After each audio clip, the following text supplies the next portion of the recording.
Ежегодное послание президента республики традиционно пройдет в Большом концертном зале имени Сайдашева. Сегодня здесь завершаются последние приготовления.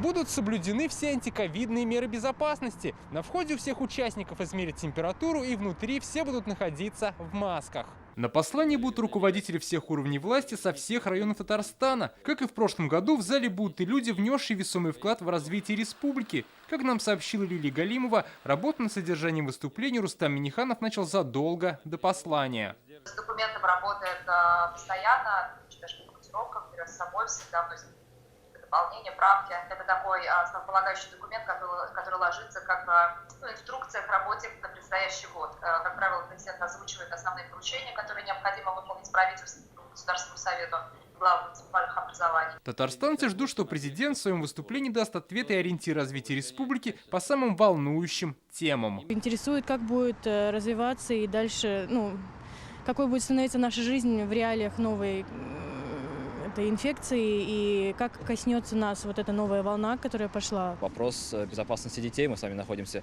в месте, где, например, очень много школ и детских садов. И я надеюсь, что эта проблема, она будет решаться и на уровне России, и на уровне Татарстана. Наверное, развитие нашего культурного наследства, чтобы развивалось, чтобы молодежь знала свою культуру. Благоустройство дворов, в частности. Вот это вот большой, по-моему, вопрос.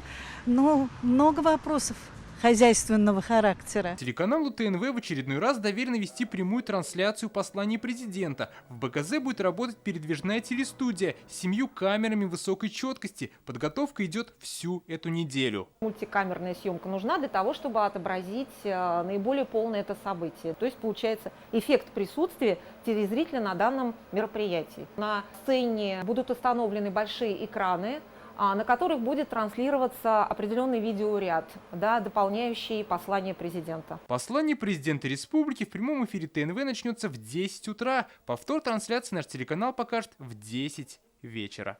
Дмитрий Аринин, Игорь Романов, ТНВ, Казань. Закажи рекламу на ТНВ. Телефон в Казани 5 705 100.